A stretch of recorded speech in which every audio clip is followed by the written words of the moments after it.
कहानी की शुरुआत में हम जूलिया और ऑस्कर नाम के दो साइंटिस्टों को बर्फ से भरे हुए एक इलाके में कुछ एक्सपेरिमेंट करते हुए देखते हैं, जिसके लिए उन्हें बर्फीले पानी में बम डालकर कुछ धमाके करने पड़े। तभी उन्हें हेडक्वार्टर्स से कॉल आया। उन्हें चेतावनी दी गई कि उनकी लोकेशन पर बहुत ही खतरनाक तूफान आने वाला है, इसलिए जल्द से जल्द जूलिया और ऑस्कर को वहाँ से निकलना होगा। उनके नजदीक घूम रही एक रशियन सबमरीन ने कुछ अजीब और तेज आवाज महसूस की, जो उन्हें भी खास समझ नहीं आई। सबसे हैरानी की बात ये थी कि समुद्र की लहरें नीचे से ऊपर की तरफ उठ रही थी। जूलिया के स्कैनर्स अजीब तरीके से काम करने लगे और उनके कैंप के आसपास की बर्फ भी तेजी से टूटने लगी। जूलिया जाने से पहले अपने रिसर्च पेपर्स उठाना चाहती थी, मगर तूफान उनके बहुत ज्यादा करीब पहुंच चुका था, तो ऑस्कर उसे खींचता हुआ स्नो मोबिल तक ले गया। तभी सबमरीन के कैप्टन ने पता लगाया कि आवाज किसी जिंदा चीज की है और वो लोग तुरंत उससे बचने की कोशिश करने लगे। लेकिन अचानक सबमरीन से पानी के अंदर ही एक बहुत बड़ी चीज टकरा गई। ऊपर ऑस्कर और जूलिया बर्फ टूटने के कारण जल्दी से भागने की कोशिश कर रहे थे, लेकिन बदकिस्मती से आगे भी बर्फ टूटने लगी। उनकी स्नो मोबिल जो वहाँ से निकलने का एकमात्र सहारा थी, जलकर राख हो गई और पानी में डूब गई। जल्द ही धमाकों ने उनके कैंप को भी उजाड़ कर रख दिया और बचे हुए साइंटिस्ट धीरे धीरे डूबकर मरने लगे। उधर सबमरीन को भी लगातार नुकसान पहुंच रहा था और लोग बड़ी मुश्किल से अपनी सीट्स पर बैठे थे, क्योंकि सब कुछ जोर जोर से हिल रहा था। थोड़ी कोशिश करने के बाद वो फायर करने में कामयाब हो गए और उससे निकली रोशनी ने पानी में कुछ बड़े बड़े टेंटिकल्स दिखाए। तभी एक आदमी शीशे की स्क्रीन से टकराकर दूर जा गिरा और चोट की वजह से बेहोश हो गया। इससे पहले कि सबमरीन पूरी तरह डूब जाए, एक ऑफिसर ने इमरजेंसी मैसेज दबा दिया और रशियन नेवी के हेडक्वार्टर्स में सबमरीन के गायब होने की खबर पहुंच गई, क्योंकि उस सबमरीन में बहुत जरूरी हथियार थे। इसीलिए वो या तो उसे बचाने और अगर बचा नहीं सकते तो उड़ाने के लिए रेस्क्यू टीम भेजते हैं। इस मिशन को विक्टर लीड करेगा, जो पानी में फंसी हुई सबमरीन के कैप्टन का भाई है। उनका परिवार परेशान था कि कहीं विक्टर भी वहाँ गायब ना हो जाए। उसकी माँ को बहुत ज्यादा टेंशन हो रही थी, इसीलिए उन्होंने विक्टर को एक घड़ी दी, जो कि विक्टर के पिता की थी, जो अब इस दुनिया में नहीं है। उन्होंने कहा कि ये तुम्हारी रक्षा करेगी, वो जहाँ भी होंगे तुम्हारा ध्यान रखेंगे। उस रात विक्टर डॉक्स पर पहुंचा तो उसे पता चला कि उसके पिता के पुराने दोस्त एडमिरल ओलशैंस्की भी मिशन पर जा रहे हैं। अब उसे चिंता होने लगी कि मिस्टर ओलशैंस्की इस काम के लिए कुछ ज्यादा ही बूढ़े नहीं हो चुके हैं। ये बुढ़ा मरेगा, नाम मेरा हो जाएगा। जैसे ही विक्टर सबमरीन में चढ़ा, तभी क्रू मेंबर्स कंप्लेन करने लगे कि उन्हें छुट्टी से जल्दी वापस बुला लिया गया। दूसरी ओर जूलिया और ऑस्कर उस बर्फीले तूफान में भटक रहे थे। फोन से सिग्नल पकड़ने की कोशिश में जूलिया का ध्यान भटक गया और वो एक गहरी खाई में गिरने ही वाली थी कि तभी ऑस्कर ने उसे ऐन वक्त पर पकड़ लिया। उसी वक्त जूलिया के फोन में एक ऑयल रिग का सिग्नल मिला और सिग्नल मिलते ही उसने कॉल मिला दी, लेकिन उस बर्फीले तूफान की वजह से बहुत ज्यादा शोर था और रिग के लोग उसकी बात नहीं समझ पाए। थोड़ी देर बाद सिग्नल चला गया और कॉल कट गई। ऑस्कर अब बहुत फ्रस्ट्रेट हो चुका था। उसने एक फ्लेयर गन आसमान की तरफ चलाई और थकान के मारे जमीन पर बैठ गया। अगली सुबह सबमरीन दूसरी सबमरीन के गायब होने वाली जगह पर पहुंची। बहुत तैयारी के बाद वो लोग पानी में उतरे। जहाज के क्रू ने नोटिस किया कि ओलशैंस्की विक्टर को एक प्राइवेट रूम में ले गया था, जहाँ कुछ सीनियर ऑफिसर्स मौजूद थे और उन्हें एक रिपोर्ट पढ़ने के लिए दी गई, जिसे पढ़कर सब लोग बहुत ज्यादा परेशान हो गए। जल्दी ही पुरानी सबमरीन के गायब होने को लेकर अफवाहें फैलने लगी। वहीं दूसरी तरफ जूलिया और ऑस्कर को एक बुई बर्फ में फंसा हुआ मिला। बुई दरअसल एक ऐसा डिवाइस है जो पानी में तैरते हुए आसपास के जहाजों को सिग्नल भेजता है। तब उनके मन में उम्मीद जाग गई कि कोई तो उन्हें ढूंढने जरूर आएगा। इसके बाद वो इधर उधर भटकना बंद करके वहीं रुक गए। जब सबमरीन को बुई का सिग्नल मिला तो दोनों तुरंत उसी दिशा में बढ़ने लगे। अचानक से बहुत सारी वेल्स सबमरीन के चारों तरफ मंडराने लगी, मगर क्रू मेंबर्स भी बिना उन्हें चोट पहुंचाए नीचे जाने की कोशिश करने लगे। एक वेल गलती से स्क्रू हेड से टकरा गई। तभी ओलशैंस्की ने क्रू को सोनार चालू करने को कहा, जबकि विक्टर इस बात से सहमत नहीं था। जब सोनार को एक्टिवेट किया गया तो वेल्स थोड़ी दूर चली गई, लेकिन पलक झपकते ही वापस पास आ गई। क्रू को कुछ भी समझ नहीं आ रहा था कि आखिर ये क्या हो रहा है, पर तभी अचानक से सभी वेल मछलियाँ वहाँ से चली गई। पता चला कि उस एरिया में एक लो फ्रीक्वेंसी की आवाज आ रही है और अचानक ही समुद्र का निचला हिस्सा ऊपर उठ रहा है। तभी अचानक अंधेरे में एक बड़ा सा टेंटिकल हिलने लगा और सिर्फ अपने एक ही वार से उसने वेल को मार डाला। सबमरीन के क्रू को तो ये आवाज सुनाई नहीं दे रही थी। तभी उनका रेडार सिग्नल देने लगा कि एक बहुत बड़ा जीव उनकी सबमरीन से टकराने वाला है ओल्शेंस्की को लगा कि शायद किसी दुश्मन का जहाज आ रहा है, इसीलिए उसने क्रू मेंबर्स को फायर करने का ऑर्डर दिया। लेकिन विक्टर को ये ऑर्डर सही नहीं लगा, इसीलिए उसने क्रू को जल्दी से छुप जाने को कहा। सबमरीन बर्फ की दीवार में क्रैक के अंदर चली गई। जब भी सबमरीन बर्फ से टकराती तो हिलने लगती और रेडार की आवाज भी और तेज होती जा रही थी, जिससे हेडफोन्स लगाए हुए लोगों के कान दर्द करने लगते हैं। जैसे ही वो अजीब दुश्मन उनका पीछा करता है, क्रू को सबमरीन रोकनी पड़ी क्योंकि एक दीवार ने उनका रास्ता रोक लिया था। खुशी की बात ये थी कि उनका पीछा करने वाला वो अनजान दुश्मन तब तक जा चुका था। जब क्रू सबमरीन के डैमेज का अंदाजा लगा रही थी तो ओल्शेंस्की विक्टर को डांटता है कि उसने बिना सोचे समझे रिस्क लिया। अब उनके पास कोई ऑप्शन नहीं बचा, तो अब उन्हें सबमरीन को ठीक करने के लिए पानी के ऊपर आना होगा। वहीं जूलिया और ऑस्कर कुछ पत्थरों के पास चिपक कर गर्मी लेने की कोशिश कर रहे थे। अचानक बर्फ टूटने की आवाज सुनाई दी और सबमरीन पानी से बाहर निकल आई। सबमरीन में से लोग तुरंत बचे हुए लोगों को देखकर उनसे मिलने के लिए आए, ये पता होने के बावजूद भी कि ये लोग उस सबमरीन के तो नहीं हैं जिसके ऊपर हमला हुआ था। क्रू मेंबर्स ने उनकी बात ध्यान से सुनी। विक्टर ने बुई को चेक किया और फिर ओल्शेंस्की से बात करने गया। ओल्शेंस्की का कहना था कि इन दोनों को थोड़ा खाना देकर यहीं छोड़ दो, क्योंकि हो सकता है कि ये दूसरे देश के जासूस हो। लेकिन विक्टर ने उन पर थोड़ी दया करते हुए उन्हें सबमरीन में बैठा लिया। मरम्मत का काम पूरा होते ही सबमरीन फिर से पानी में चली गई और उन्होंने बुए के पास सर्च करना शुरू किया। मेडिकल चेकअप के बाद जूलिया और ऑस्कर को खाना दिया गया। फिर विक्टर ने उन्हें मैप दिखाकर उनके कैंप की लोकेशन पूछी और साथ ही ये भी पूछा कि क्या उन्होंने कुछ अजीब देखा है। जूलिया बताती है कि उन्होंने वहाँ बड़े बड़े धमाके देखे थे। विक्टर को लगा कि शायद यही उसके भाई की सबमरीन के डूबने की वजह है। सारा क्रू आगे की योजना के बारे में बात करने लगा,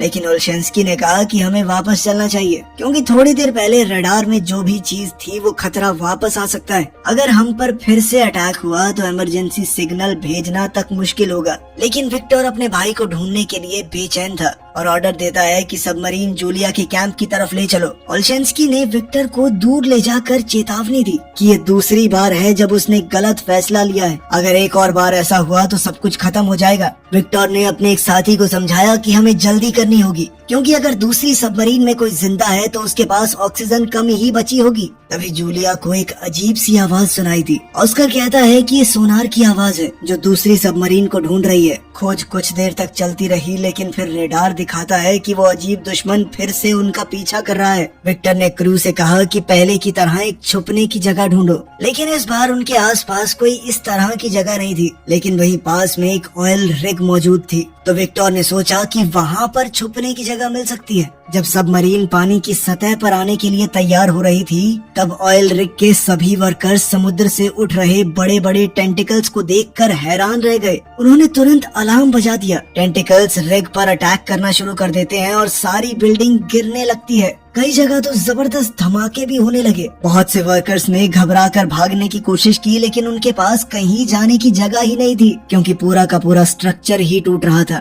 जैसे ही सबमरीन का कांटेक्ट रिग से टूटा तो विक्टर पेरिस्कोप की मदद से ये देखने की कोशिश करने लगा कि आखिर चल क्या रहा है। जब उसने बड़े बड़े टेंटिकल्स को रिग को तबाह करते हुए देखा तो वो डर गया। उसने ये दृश्य स्क्रीन पर भेजा ताकि पूरा क्रू ये देख सके कि वो किससे लड़ रहे हैं, उनका दुश्मन कितना बड़ा है। जब रिग पूरी तरह से खत्म हो गई तो वो अजीब मॉन्स्टर फिर से सबमरीन का पीछा करने लगा, जिसके बाद उन्हें सबमरीन को तुरंत मोड़ना पड़ा। ओल्शेंस्की सोचने लगा कि विक्टर का क्रू को वो बड़ा सा मॉन्स्टर दिखाना उसकी तीसरी गलती थी और उसने सीधे तौर पर कहा कि अब से लीडरशिप मैं संभालूंगा। उसने जल्दी से कहा कि 2 टॉर्पीडो इसके ऊपर दाग दो और वो सीधा टारगेट को जाकर लगे। इस पर ओल्शेंस्की ने कहा कि ऐसे किया जाता है काम, लेकिन उसका चेहरा मरे हुए फूल की तरह मुरझा गया जब एक ऑफिसर कहता है कि दुश्मन अब भी जिंदा है और अब और गुस्से में आगे बढ़ रहा है और टॉर्पीडोज छोड़े जाते हैं। एक और धमाका होता है, मेन टारगेट को फिर से लगता है, लेकिन ये भी उस बड़े से मॉन्स्टर को मारने के लिए काफी नहीं था। मॉन्स्टर सबमरीन का पीछा करता रहता है और ओल्शेंस्की डर के मारे कुछ नहीं कर पाता। तब विक्टर ने फिर से कमान संभाली और क्रू से कहा कि जितना हो सके सबमरीन को तेज भगाओ। वो लोग उस मॉन्स्टर के ज्यादातर अटैक्स से बच गए, लेकिन एक टेंटिकल सबमरीन को लगा जिससे सबमरीन को थोड़ा नुकसान तो पहुंचा। वहाँ पर काम कर रहे लोगों को भी बहुत चोट आई। विक्टर का भी सर टकरा गया और उसे चक्कर आने लगे। कुछ कंप्यूटर्स में शॉर्ट सर्किट हो जाते हैं और एक कंप्यूटर तो एक आदमी के ऊपर गिर गया। सबमरीन डूबने करने लगती है और वो मॉन्स्टर इस मौके का फायदा उठाकर एक और जोर का हमला करता है। अचानक से मिसाइल वाले कंपार्टमेंट में धमाका हो गया। वहाँ पर बुरी तरह से आग लग गई, जिसके बाद जहाज के क्रू ने वहाँ पर वेंटिलेशन बंद करके एरिया को पूरी तरह सील कर दिया। 7 लोगों ने वहीं रुककर एक्सटिंग्विशर की मदद से आग को बुझाने की कोशिश की, लेकिन टेंटिकल के एक और जबरदस्त वार से सबमरीन तेजी से नीचे गिरने लगती है। रेडार दिखाता है कि उस जानवर ने उन्हें चारों तरफ से घेर लिया है। जब क्रू ने ध्यान से देखा तो पता चला कि वो मॉन्स्टर एक क्रैकन है, आज के ऑक्टोपस का एक बहुत बड़ा रूप। क्रैकन के बारे में पुराने समय में बहुत सी कहानियां लिखी गई हैं। अब क्योंकि उनके पास एक आखिरी मिसाइल बची है तो उसे बहुत सोच समझ कर इस्तेमाल करना होगा। वो लोग आपस में डिस्कशन करने लगे कि आगे क्या करना चाहिए। विक्टर ने कहा कि सबमरीन को साइलेंट मोड पर ले जाओ, क्योंकि समुद्री जानवर आम तौर पर आवाजों से शिकार करते हैं। इसी वजह से टॉर्पीडो रूम में मौजूद वर्कर्स को आग बुझाने का काम रोकना पड़ता है, जिससे वहाँ पर कार्बन डाइऑक्साइड और कार्बन मोनोऑक्साइड के लेवल बढ़ने लगे। क्रैकन की आवाज कम्युनिकेशन ऑफिसर के कानों में बुरी तरह चुभ रही थी। टॉर्पीडो वाले कमरे में मौजूद लोग सोचने लगते हैं कि क्या हम ऐसे ही मर जाएंगे, लेकिन खुशकिस्मती से विक्टर का प्लान काम करने लगा और वो क्रैकन वहाँ से दूर चला गया। अब वो लोग दोबारा से अपने काम पर लग सकते हैं, लेकिन तब तक आग इतनी ज्यादा फैल चुकी थी कि थोड़े से एक्सटिंग्विशर से बुझाना पॉसिबल ही नहीं था। कुछ लोग आग से जलने लगे और तभी विक्टर ने सबको कहा कि कंपार्टमेंट खाली कर दो, जो चीज जल रही है जलने दो, बस अपनी जान बचाओ। कुछ ऑफिसर जब फायर एरिया से बाहर निकल रहे थे तो वो बुरी तरह से घायल हो गए, लेकिन बाकी के क्रू ने उन्हें दरवाजे के पार ले आने में उनकी मदद की। आखिरी सेकंड में दरवाजा बंद कर दिया गया ताकि आग बाकी हिस्सों तक न पहुंच सके। टॉर्पीडो कंपार्टमेंट का प्रेशर कंट्रोल करके आखिरकार आग बुझा दी जाती है। ये वहाँ पर लोगों के होते हुए नहीं किया जा सकता था। इसके बाद जो लोग अभी भी ठीक थे उन्हें रिपेयर का काम दे दिया गया और जो लोग घायल थे उन्हें इन्फर्मरी या उनके कमरों में भेज दिया गया। ऑस्कर और जूलिया ने उनकी चोटों का इलाज करने में मदद की, जिससे क्रू उन पर भरोसा करने लगा। बाद में विक्टर क्रू से उनके विचार पूछता है कि अब क्या करना चाहिए। सभी कहते हैं कि हमें वापस जाना चाहिए, क्योंकि हमें दूसरी सबमरीन की लोकेशन का कुछ नहीं पता और क्रैकन से बचने के लिए कोई सुरक्षा नहीं है हमारे पास। ओल्शेंस्की ने विक्टर को याद दिलाया कि तुम्हारे पिता एक हीरो थे जो एक सबमरीन इंसिडेंट में लोगों को बचाते हुए शहीद हुए थे। काफी सोचने के बाद अब विक्टर भी मान गया कि वापस चलने में ही भलाई है। जब सबमरीन घर लौटने लगी, विक्टर अपने पिता की लिखी हुई आखिरी चिट्ठी पढ़ता है। तभी जूलिया उसके कमरे में आई और देखती है कि वहाँ पर कुछ पक्षी थे। विक्टर ने बताया कि उन्हें ऑक्सीजन लेवल चेक करने के लिए रखा गया है। जूलिया ने उससे एक मैप मांगा और सभी लोकेशंस दिखाई जहां पर उन्होंने क्रैकन को देखा है और अपने कैंप की भी लोकेशन बताई। वो कहती है कि पुरानी कहानियों के हिसाब से इस जानवर ने पहले भी कई जहाजों पर हमला किया है, लेकिन फिर अचानक ही वो गायब हो गया। इसीलिए कई साइंटिस्ट मानते थे कि क्रैकन किसी गहरी नींद में चला गया है। जूलिया ने बताया कि हमने जिन धमाकों का इस्तेमाल किया था शायद वो क्रैकन के छुपे हुए घर पर लगा दिए, इसी वजह से शायद वो जाग गया है। अगर सबको जिंदा रहना है तो उन्हें सोनार बंद करना होगा, वरना वो उनके पीछे दोबारा आ जाएगा। क्योंकि जूलिया क्रैकन के बारे में इतने अच्छे से जानती है तो विक्टर ने उससे पूछा कि तुम्हें कोई आइडिया है मेरे भाई की सबमरीन कहाँ हो सकती है। जूलिया ने समझाया कि ऑक्टोपस अपने शिकार को खींचकर अपने घर में ले जाते हैं और वो जगह उनके कैंप के आसपास ही होनी चाहिए। तभी उनकी बातचीत एक ऑफिसर के आने से रुक गई। ऑफिसर ने कहा कि हमें एक क्लू मिला है। वो साइलेंट मोड के समय की रिकॉर्डिंग सुनाता है, जिसमें सबको सुनाई देता है कि कोई किसी मेटल पर बार बार ठक ठक कर रहा है। वो सिग्नल को ट्रैक करते हैं और ये कंफर्म होता है कि ये जूलिया के कैंप के पास से आ रहा है। इसका मतलब साफ था कि दूसरी सबमरीन में अभी भी कुछ लोग जिंदा हैं। विक्टर ने सबको बुलाया और कहा कि देखो, हमारे फौजी उस सबमरीन में बंद हैं, जिंदगी और मौत के बीच जूझ रहे हैं वो। अगर उन्हें हम नहीं बचाएंगे तो कौन बचाएगा? ये मत सोचना कि मैं सिर्फ अपने भाई के लिए वहाँ जाना चाहता हूँ। अगर तुम में से कोई भी वहाँ होता तो मैं एक आदमी के लिए भी यही करता। जिसके बाद उसने अपने साथियों को सीधे ऑर्डर दिया कि सबमरीन को जूलिया के कैंप की तरफ ले चलो। अचानक मशीन और दीवारों में से नट बोल्ट्स निकलने लगे, ग्लास और लाइट्स टूट गई। इसका मतलब था कि सबमरीन ज्यादा गहरे पानी में चली गई है, जिस वजह से वो लोग सबमरीन को थोड़ा ऊपर लेकर गए। तब एक ऑफिसर ने नोटिस किया कि हम तो कुछ अलग ही जगह पर आ चुके हैं। विक्टर ने कहा कि हमें एक मिनी सबमरीन भेजनी चाहिए इस जगह को अच्छे से देखने के लिए, क्योंकि मिनी सबमरीन का पायलट पिछले अटैक में इंजर्ड हो गया था। तो विक्टर ने कहा कि मैं खुद जाऊंगा और तब तक ओल्शेंस्की कमांड में रहेंगे। मिनी सबमरीन विक्टर और 2 ऑफिसर्स के साथ निकलती है। जैसे जैसे वो गहरे पानी में जा रहे थे, प्रेशर की वजह से उन्हें सबमरीन के मेटल से आवाजें सुनाई देने लगी, क्योंकि इतनी गहराई में वो पहली बार जा रहे थे। प्रेशर जल्दी ही उस सबमरीन के ऊपर असर डालने लगा, इसीलिए अगर उन्हें जल्दी जल्दी कुछ नहीं मिलता तो उन्हें वापस जाना पड़ेगा। तभी उन्हें कहीं से आवाज सुनाई दी। जब वो उस दिशा में गए तो पता चला कि वहाँ हजारों डूबे हुए जहाज थे। इसका मतलब है कि जूलिया की थ्योरी और कहानियाँ एकदम सच हैं। आखिरकार उन्हें दूसरी सबमरीन मिल गई और वो उसके डैमेज को चेक करते हैं। खुशी की बात ये थी कि उसका आगे का हिस्सा अभी भी ठीक है। इसका मतलब है कि कुछ लोग वहाँ छुपे हो सकते हैं। उन्होंने इस मिनी सबमरीन को पुरानी सबमरीन से जोड़ने की कोशिश की, लेकिन इतने प्रेशर में ये कर पाना बहुत मुश्किल था। आखिरकार काफी कोशिशों के बाद उन्होंने कनेक्शन बना ही लिया। विक्टर ने डाइविंग सूट पहना और कनेक्शन की मदद से दूसरी सबमरीन में चला गया। हैच खोलने से पहले उसने नॉक किया और अंदर जाकर वो बहुत खुश हुआ, क्योंकि क्रू अभी भी जिंदा था, उसका भाई अलेक्जेंडर भी। उन्होंने एक खबर मेन सबमरीन को भेजी और वहाँ पर सभी लोग खुशी से जश्न मनाने लगे। अलेक्जेंडर समझ रहा था कि उन्होंने सबमरीन को साइलेंट मोड पर रखा होगा ताकि क्रैकन का ध्यान न जाए, और उसने बीच बीच में ही सिग्नल भेजा। विक्टर ने जितने ज्यादा लोग फिट हो सकते थे उतने मिनी सबमरीन में भेजे, लेकिन सबको बचाने के लिए 2 बारी लगेंगी। विक्टर ने फैसला लिया कि वो अपने भाई के साथ यहीं रुकेगा और एक मैकेनिक को आखिरी पायलट के साथ भेजा गया। उन्होंने सबमरीन के अगले हिस्से पर एक ट्रैकर लगा दिया ताकि उनकी लोकेशन खो न जाए, लेकिन फिर उन्हें याद आया कि क्रैकन भी तो इस सिग्नल को पकड़ सकता है, जिसके बाद उसे बंद कर दिया गया। जब मिनी सबमरीन ने वहाँ से टेक ऑफ किया तो पूरी सबमरीन एक बार के लिए हिल गई, लेकिन नीचे नहीं गिरे। जल्द ही वो लोग मेन सबमरीन तक पहुँच गए और बचाए गए लोगों का इलाज शुरू हो गया। सबमरीन को चला रहा पायलट दूसरी ट्रिप करने लायक नहीं था, तो जूलिया ने ऑस्कर को मदद करने को कहा। ऑस्कर पहले सबमरीन में काम कर चुका था तो वो मान भी गया। जब मिनी सबमरीन वहाँ से निकली तब ओल्शेंस्की ने रेडार में देखा कि क्रैकन फिर से हिलना शुरू हो चुका है। दूसरी तरफ विक्टर और अलेक्जेंडर उन खतरनाक हथियारों को ढूंढने जाते हैं जो उनके सीनियर्स ने मांगे थे।